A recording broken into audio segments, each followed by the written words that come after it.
इकरा PU science college, आपके भविष्य की हमें है फिक्र। स्टूडेंट के उज्जवल भविष्य के लिए Iqra PU science college first PUC और सेकंड पीयूसी के लिए एडमिशन शुरू हो चुके हैं। पीसीएमबी और नीट सीईटी कोर्स के ऑफर चल रहे हैं। यहाँ पर तजुर्बेकार स्टाफ, नए तकनीकी लैब, साथ ही स्टूडेंट को वाहन की सुविधा भी दी जाएगी। तो देर किस बात की, आज ही अपने बच्चों के उज्जवल भविष्य को लेकर रजिस्ट्रेशन करने के लिए 8147652423 पर मिस्ड कॉल करें। इनका पता Iqra PU science college, BSNL quarters near Mangoli base, Bijapur. अधिक जानकारी के लिए संपर्क करें 9538644299 और 8971021429 पर। विकास देखना है तो हमको लाओ, केजरीवाल ने लगाई कर्नाटक में आम आदमी की आवाज। बेंगलुरु के नेशनल कॉलेज मैदान में किसान नेता कोडिहल्ली चंद्रशेखर के नेतृत्व में किसानों और जनता का एक विशाल समावेश का आयोजन किया गया। इस मौके पर आम आदमी पार्टी के मुकेश, दिल्ली के CM अरविंद केजरीवाल पहुंचकर राज्य की सियासत में एंटर होने का पर्दाफाश करते हुए जनता से अपील की कि क्या कर्नाटक में बदलाव देखना चाहते हो, विकास देखना है तो दिल्ली आओ, दिल्ली जैसा विकास चाहते हो तो हमें लाओ। दिल्ली के सरकारी स्कूलों का कारनामा इतना है कि सिर्फ 4 लाख बच्चों ने प्राइवेट स्कूल छोड़कर सरकारी स्कूलों में एडमिशन करवाया। आम आदमी को क्या चाहिए? बच्चों की अच्छी तालीम, मुफ्त बिजली, महंगाई से छुटकारा, ये सब हम देने के लिए तैयार हैं। इस मंच से केंद्र सरकार पर निशाना साधते हुए कहा कि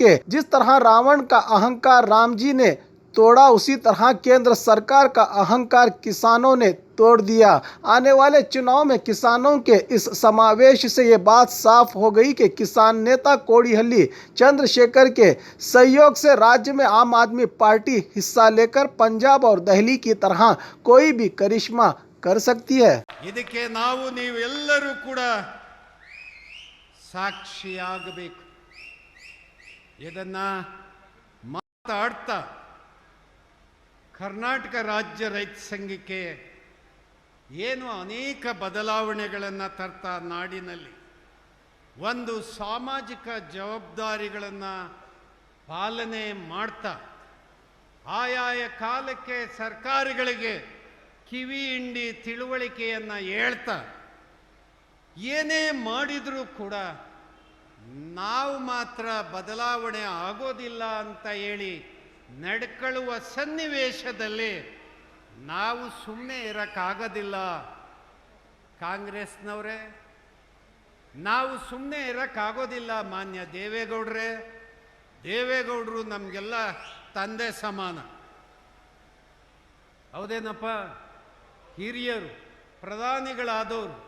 ತಾವು ಆ ರಷ್ಯಾದವರು ಏನು ಯುದ್ಧ ಮಾಡ್ತವ್ರೋ, ಬ್ಯಾಡ್ರೋ ಯಪ್ಪ, ಯಾಕೆ ಮಾಡ್ತೀರಿ ಅಂತ ಹೇಳಿ, ಅದ್ರ ಬದಲಿಗೆ ಬೇಕಾದ್ರೆ ಆ ಉತ್ತರ ಕೊರಿಯಾದಲ್ಲಿ ಒಬ್ಬ ಹುಡುಗ ಇದ್ದಾನೆ, ಅವನಿಗೆ ಬೇಡ ಮರ ಹಿಂಗೆಲ್ಲ ಮಂಡಾಟ ಮಾಡಬೇಡ, ಇಲ್ಲೇ ಕೂತ್ಕೊಂಡು ಅಮೇರಿಕಾಕ್ಕೆ ಬಾಂಬ್ ಹಾಕ್ತೀನಿ ಅಂತೀಯ, ಇಂಥದ್ದೆಲ್ಲ ಮಾಡಬಾರ್ದು, ಯಾರ್ಯಾರು ಯುದ್ಧ ಮಾಡ್ತಿರೋ ನೀವೆಲ್ಲ ಹಿಂಗೆ ಮಾಡಬೇಡ್ರಪ್ಪ ಅಂತ ತಿಳುವಳಿಕೆ ಹೇಳುವಂಥ ಮಹಾನ್ ವ್ಯಕ್ತಿತ್ವ ಮಾನ್ಯ ದೇವೇಗೌಡರು.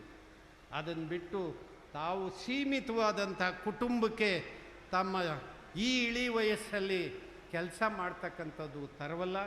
ಮಾನ್ಯ ದೇವೇಗೌಡರು ರೈತರ ಮಕ್ಕಳು ಇಂಥ ಒಳ್ಳೆ ಕೆಲಸಕ್ಕೆ ಒಳ್ಳೆ ಆಶೀರ್ವಾದ ಮಾಡಬೇಕು ಅಂತ ಹೇಳಿ ಮಾನ್ಯ ದೇವೇಗೌಡರಿಗೆ ಹೇಳ್ತಾ, ಈ ನಾಡಿನ ಎಲ್ಲ ರಾಜಕಾರಣವನ್ನು ತಿರಸ್ಕಾರ ಮಾಡಿ ಹೊಸ ನಾಡೊಂದನ್ನು ಕಟ್ಟೋಣ, ಹೊಸ ಬೀಡೊಂದನ್ನು ಕಟ್ಟೋಣ, ಎಲ್ಲ ಮುಕ್ತ ಭ್ರಷ್ಟಾಚಾರ ಆಡಳಿತವನ್ನು ನಾವು ಜಾರಿಗೆ ತರೋಣ ಅಂತ ಹೇಳಿ ನನ್ನ ಮಾತನ್ನು ಮುಕ್ತಾಯ ಮಾಡ್ತಾ ಇದ್ದೀನಿ. ಈಗ ಮಾನ್ಯ ದೆಹಲಿ ಮುಖ್ಯಮಂತ್ರಿಗಳು, ನಮ್ಮೆಲ್ಲರ ಆಕರ್ಷಕ ವ್ಯಕ್ತಿತ್ವವನ್ನು ಸಂಪಾದನೆ ಮಾಡಿಕೊಂಡಿರ್ತಕ್ಕಂಥ ಅರವಿಂದ್ ಕೇಜ್ರಿವಾಲ್ ಅವರು ನಮ್ಮನ್ನು ಕುರಿತು ಮಾತಾಡ್ತಾರೆ. ಬಂಧುಗಳೇ, ನೀವು ಅವ್ರ ಮಾತನ್ನು ಕೇಳ್ಕೋಬೇಕು, ಯಾರು ಗದ್ದಲ ಮಾಡಬಾರ್ದು. ನಾವು ಕರ್ನಾಟಕದವರು ಶಾಂತಿಗೆ ಭಾಳ ಪ್ರಸಿದ್ಧರು. ನಾವು ಅಶಾಂತಿಯನ್ನು ಉಂಟು ಮಾಡುವಂಥ ಜನ ಆಗಬಾರ್ದು.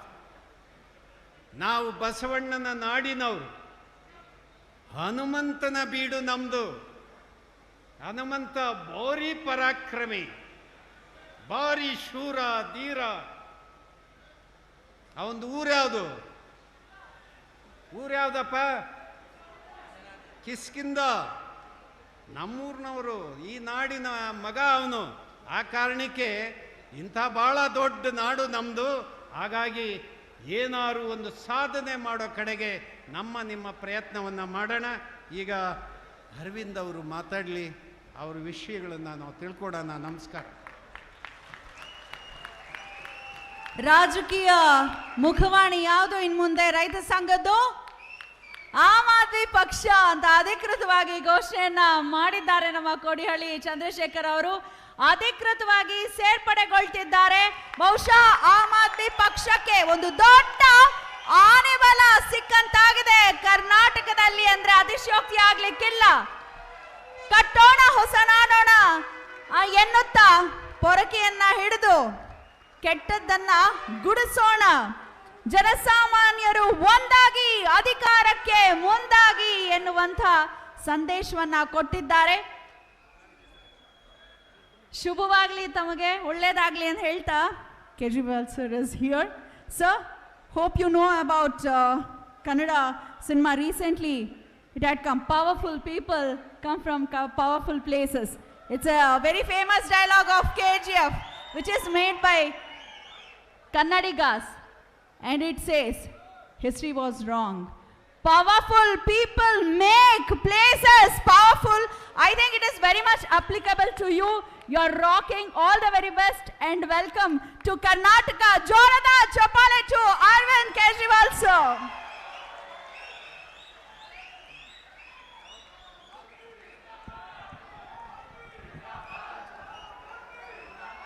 भारत माता की, भारत माता की, इनकलाब, इनकलाब, वंदे वंदे।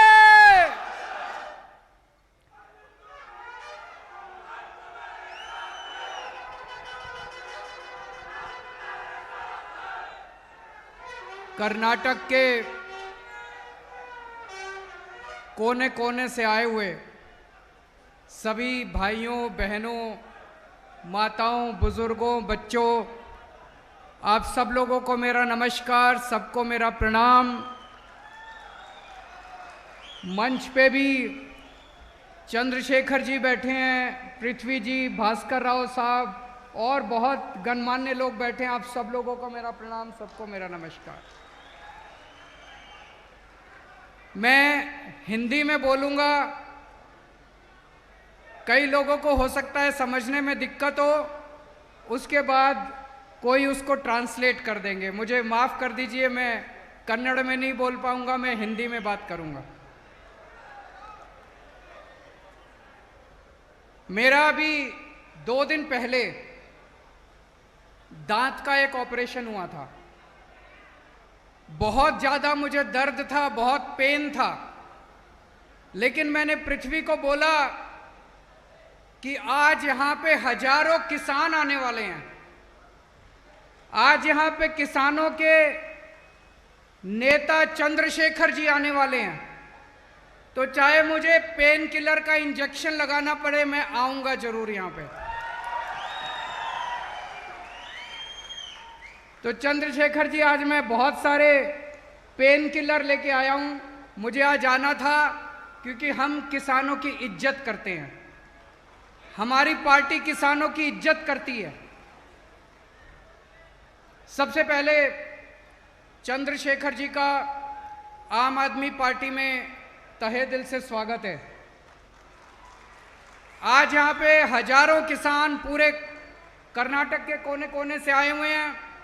आप सब लोगों का आम आदमी पार्टी में तहे दिल से स्वागत है। मैं आप लोगों को बधाई भी देना चाहता हूं। किस चीज की बधाई 2 मिनट में बताता हूं। कहते हैं इंसान को अहंकार नहीं करना चाहिए।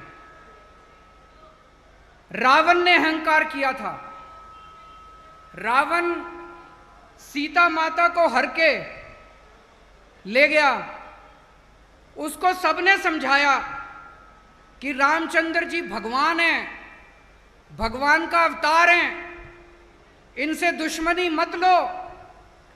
विभीषण ने समझाया, रावण की पत्नी मंदोदरी ने समझाया कि सीता को वापस कर दो। लेकिन रावण में बड़ा अहंकार था। उसे लगता था वो तो सारी दुनिया को जीत सकता है। वो नहीं माना। अंत में हम सब जानते हैं रावण का क्या हुआ। उसी तरह से केंद्र सरकार को अहंकार था। उनको लगता था वो कुछ भी कर सकते हैं। उन्होंने 3 काले कानून पास किए। उनको अहंकार था कि हमें किसानों की जरूरत नहीं है। केंद्र सरकार को बहुत समझाया, किसानों से पंगे मत लो, किसान अगर सड़क पे उतर गए तो तुम्हारी सरकार हिल जाएगी। केंद्र सरकार नहीं मानी। अंत में 13 महीनों के संघर्ष के बाद केंद्र सरकार को 3 कानून वापस लेने पड़े। मैं आप सब लोगों को सलाम करता हूं, आपके संघर्ष को सलाम करता हूं। आपने वो कर दिखाया जो कोई नहीं कर पाया। उनके अहंकार को आपने रौंद दिया। आज किसानों को राजनीति में आने का निर्णय क्यों लेना पड़ा? 75 साल हो गए आजादी को। 75 साल के बाद भी आज किसानों का इतना बुरा हाल है। देश के कोने कोने में किसान आत्महत्या कर रहे हैं। किसान, छोटा किसान खासकर, इतनी गरीबी की हालत में जीता है। किसान का बेटा किसान नहीं बनना चाहता। वो चाहता है मैं कुछ और बन जाऊं, लेकिन मैं किसानी नहीं करूंगा। इन्होंने किसानों का बुरा हाल कर दिया।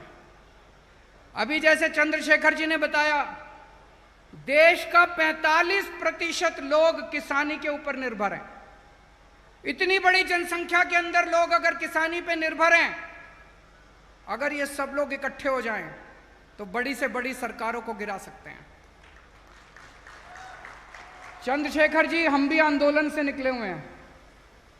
हम भी रामलीला मैदान में बैठा करते थे अन्ना हजारे जी के साथ। हमें भी, हम क्या कह रहे थे? हम कह रहे थे भ्रष्टाचार दूर करो, भ्रष्टाचार खत्म करो। उन्होंने हमें चैलेंज किया, बोले केजरीवाल जी भ्रष्टाचार दूर करना है तो चुनाव लड़ो, राजनीति में आओ, खुद चुनाव लड़ लो। हमने कहा जी हम बड़े छोटे लोग हैं, हमसे चुनाव नहीं लड़े जाते, आप लोग भ्रष्टाचार दूर करो।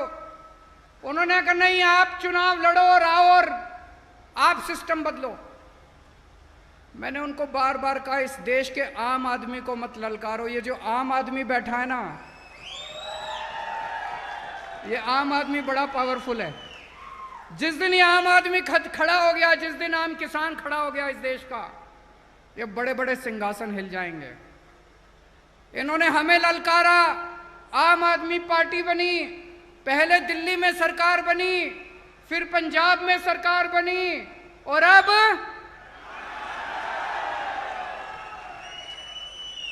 अब कर्नाटक में सरकार बनानी है। बनानी है कि नहीं बनानी है? दोनों हाथ खड़े करके बताओ, कर्नाटक।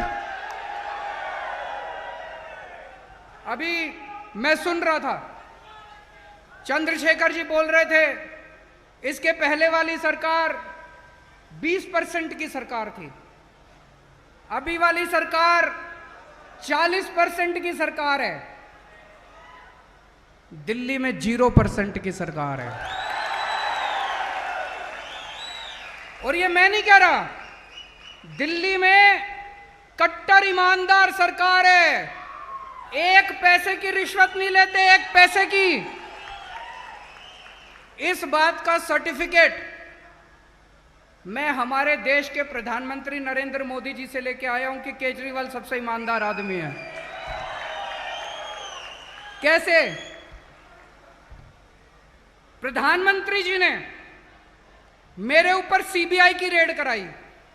सीबीआई वाले मेरे दफ्तर में आए, मेरे घर पे सीबीआई की रेड हुई, दिल्ली पुलिस की रेड हुई, इनकम टैक्स की रेड हुई, सबकी रेड हुई, मेरे बेडरूम को भी छान लिया उन्होंने, कुछ नहीं मिला।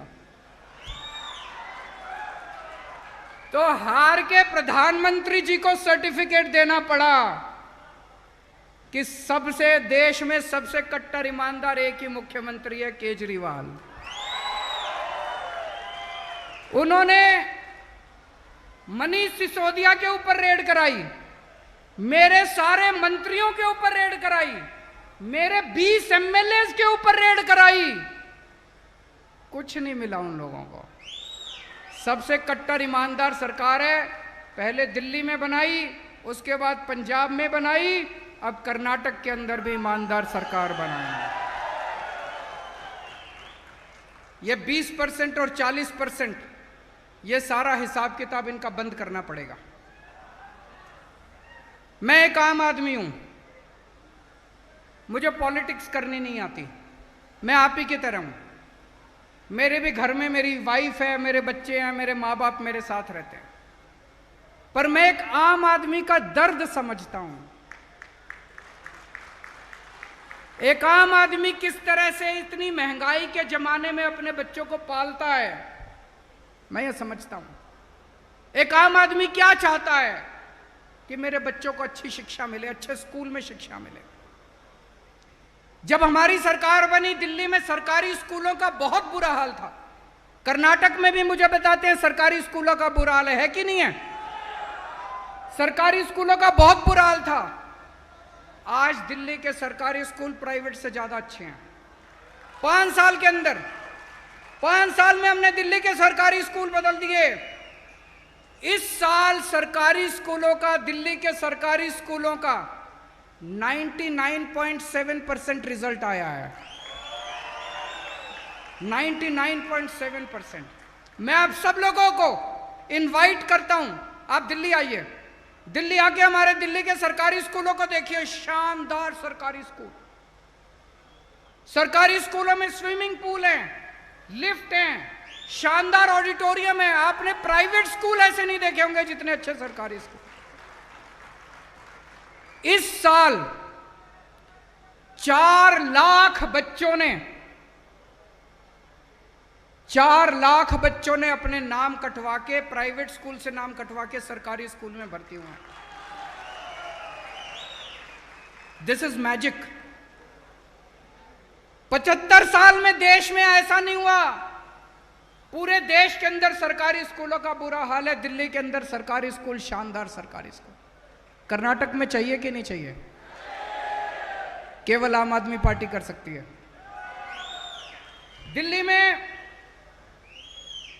पहले सरकारी हॉस्पिटल्स का बहुत बुरा हाल था, डिस्पेंसरीज का बहुत बुरा हाल था।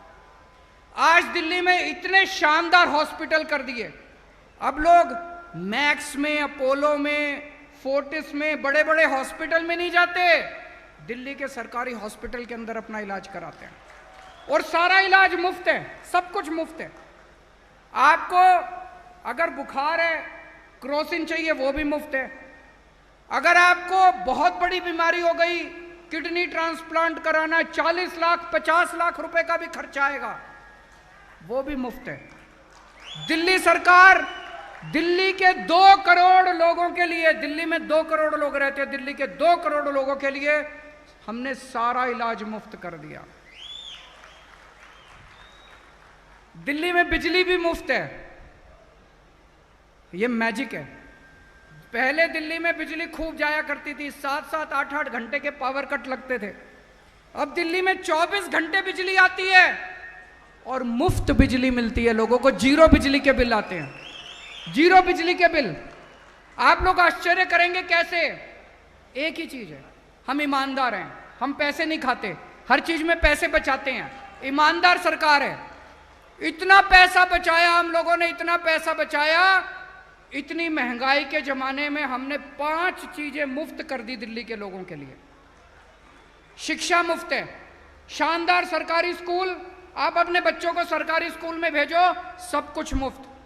आपकी सारी हेल्थ मुफ्त है, आपके घर में कोई भी बीमार होगा, किसी भी तरह की बीमारी होगी, सारी दवाइयां, सारे टेस्ट सब मुफ्त है। आपका बिजली मुफ्त है, आपकी पानी मुफ्त है, पूरी दिल्ली के लोगों का पानी मुफ्त है, और महिलाओं के लिए बसों में ट्रांसपोर्ट मुफ्त है। केवल एक चीज की वजह से, हम ईमानदार सरकार है, कट्टर ईमानदार सरकार है, इसीलिए वो लोग हमसे डरते हैं। हमें राजनीति करनी नहीं आती, हमें केवल काम करना आता है। लेकिन दोस्तों, पिछले कुछ दिनों में देश में कुछ ऐसी घटनाएं घटी जिससे मेरे दिल को बहुत तकलीफ हुई है। उत्तर प्रदेश में लखीमपुर में इनके एक लड़के ने किसानों को सबके सामने जीप से कुचल दिया। देखा आप लोगों ने वीडियो, किस तरह से इनके एक लड़के ने किसानों को, सबके सामने किसानों को कुचल दिया। ऐसे आदमी के साथ क्या करना चाहिए? उसको सख्त से सख्त सजा मिलनी चाहिए। और इन्होंने क्या किया? ऊपर से नीचे तक सारी पार्टी, ऊपर से नीचे तक सारी सरकारें मिलके उसको बचाने में लग गई और उसको रिवॉर्ड दिया। उसके पिताजी को इन्होंने मंत्री बना दिया। ऐसे देश कैसे आगे बढ़ सकता है जहां पे मर्डर करने वाले लोगों को इनाम दिया जाएगा? ऐसे देश तरक्की नहीं कर सकता। अभी इनके लोगों ने अपने अखबारों में पढ़ा होगा, दिल्ली में, मैं दिल्ली का मुख्यमंत्री हूं, मेरे घर के ऊपर कुछ गुंडों ने हमला किया, मेरे घर में घुस गए वो लोग। मेरे को अपनी जान की परवाह नहीं है, मेरी जान देश के लिए हाजिर है। अगर देश के लिए 100 बार मुझे अपनी जान देनी पड़ेगी, मैं अपनी जान देने के लिए तैयार हूं। और मैं सौभाग्यशाली समझूंगा अगर मुझे अपने देश के लिए जान देनी पड़े। लेकिन उस दिन जब ये सारे गुंडे मेरे घर के अंदर घुसे, मैं भी घर में नहीं था, मेरी वाइफ भी घर में नहीं थी, मेरे बच्चे भी घर में नहीं थे, मेरे बूढ़े माँ बाप घर में थे। इन्होंने क्या किया? उन्होंने उन गुंडों को सजा नहीं दी, अगले दिन इन्होंने उन गुंडों को अपनी पार्टी में शामिल कर लिया। ऐसे देश कैसे आगे बढ़े? पूरे देश में कहीं गुंडे, लुच्चे, लफंगे, जाहिल, गंवार लोग जो होते हैं वो एक ही पार्टी में जाते हैं। कौन सी पार्टी में जाते हैं? कौन सी पार्टी में जाते हैं? पूरे देश में कहीं कोई बलात्कार करता है, ये लोग बलात्कार करने वाला का स्वागत करते हैं, उसकी शोभा यात्रा निकालते हैं। एक छोटी सी बच्ची का बलात्कार हुआ एक राज्य के अंदर, इन्होंने बलात्कारियों को रथ पे बिठा के उसकी शोभा यात्रा निकाली। कहीं पे बलात्कार होता है, ये सारे पहुंच जाते हैं इनकी पार्टी वाले, उनकी। ऐसे देश कैसे तरक्की करेगा? ऐसे देश आगे नहीं बढ़ सकता। हमें गुंडागर्दी करनी नहीं आती। आम आदमी पार्टी शरीफों की पार्टी है, आम आदमी पार्टी देशभक्तों की पार्टी है, आम आदमी पार्टी ईमानदार लोगों की पार्टी है। हमें गुंडाई करनी नहीं आती, हमें स्कूल बनाने आते हैं। हमें लफंगाई करनी नहीं आती, हमें दंगे करने नहीं आते। आज पूरे देश में दंगे हो रहे हैं। कौन करा रहा है ये दंगे? कौन सी पार्टी दंगे करा रही है? सारे जानते हैं कौन सी पार्टी दंगे करा रही है। हमें दंगे करने नहीं आते। ऐसे इस देश के लोग नहीं चाहते कि दंगे हो, इस देश के लोग शांति चाहते हैं, इस देश के लोग शांति से जीना चाहते हैं। अगर आपको दंगाई चाहिए तो उनको वोट दे देना, आपको स्कूल चाहिए मेरे को वोट दे देना, अगर आपको गुंडागर्दी चाहिए उनको वोट दे देना, अगर आपको अस्पताल चाहिए केजरीवाल को वोट दे देना। मेरे को दंगाई करनी नहीं आती, मेरे को गुंडाई करनी नहीं आती। स्कूल बनाने आते हैं, अस्पताल बनाने आते हैं, सड़कें बनानी आती हैं, बिजली देनी आती है, पानी देनी आती है, कट्टर ईमानदार सरकार देनी आती है हम लोगों को। दोस्तों, आज मैं बेहद खुश हूं। आज इस मंच के जरिए, जैसा चंद्रशेखर जी कह रहे थे, ये एक तरह से इतिहास रचा जा रहा है। मैं पूरे देश के किसानों का आह्वान करता हूं, आइए पूरे देश के किसान आम आदमी पार्टी ज्वाइन करें। आइए मिलके, जब तक इस देश का किसान खुशहाल नहीं होगा तब तक हम लोग चैन से नहीं बैठेंगे।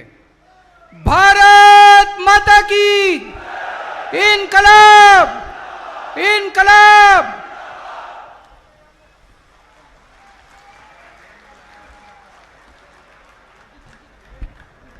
ಬಹಳ ಅದ್ಭುತವಾಗಿ ಮಾತಾಡಿದ್ದಾರೆ. ಕನ್ನಡದಲ್ಲಿ ಟ್ರಾನ್ಸ್ಲೇಟ್ ಮಾಡಲಿದ್ದಾರೆ ಮೋಹನ್ ದಾಸ್ರಿ ಅವರು, ರಾಜ್ಯ ಉಪಾಧ್ಯಕ್ಷರು.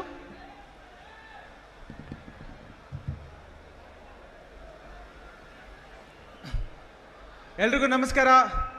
ಸ್ನೇಹಿತರೆಲ್ಲರೂ ತಮ್ಮ ಆಸೀನಲ್ಲಿ ಸ್ಥಾನಗಳಲ್ಲಿ ಕೂತ್ಕೋಬೇಕಾಗಿ ವಿನಂತಿ. ನಮ್ಮ ದೆಹಲಿಯ ಮುಖ್ಯಮಂತ್ರಿಗಳು ಅರವಿಂದ್ ಕೇಜ್ರಿವಾಲ್ ಅವರು ಮಾತಾಡ್ತಾ ಇದ್ರೆ ಅವ್ರದ್ದು ಟ್ರಾನ್ಸ್ಲೇಟ್ ಮಾಡೋಕ್ಕಿಂತ ಜಾಸ್ತಿ ನಾವೇ ಒಂಥರ ಮೈ ಮರ್ತು ಬಿಡ್ತೀವಿ.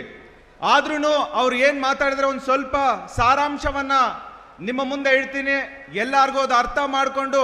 ಆಗಲೇ ನಮ್ಮ ಚಂದ್ರಶೇಖರ್ ಅವರು ಹೇಳಿದ ಹಾಗೆ ಪ್ರತಿಯೊಬ್ಬರೂ ಗ್ರಾಮ ಗ್ರಾಮಕ್ಕೂ ಹೋಗಿ ಓಣಿ ಓಣಿಗೂ ಹೋಗಿ ಈ ಒಂದು ವಿಷಯನ ತಲುಪಿಸ್ಬೇಕು ಅಂತ ಹೇಳಿ. ಮೊದಲನೇದಾಗಿ ನಮ್ಮ ಅರವಿಂದ್ ಕೇಜ್ರಿವಾಲ್ ಅವರು ರಾಜ್ಯದ ಮೂಲೆ ಮೂಲೆಯಿಂದ ಹಳ್ಳಿ ನಗರಗಳಿಂದ ಬಂದಂತಹ ರಾಜ್ಯದ ಜನತೆಗೆ ಒಂದು ನಮಸ್ಕಾರಗಳನ್ನ ಹೇಳ್ತಾರೆ.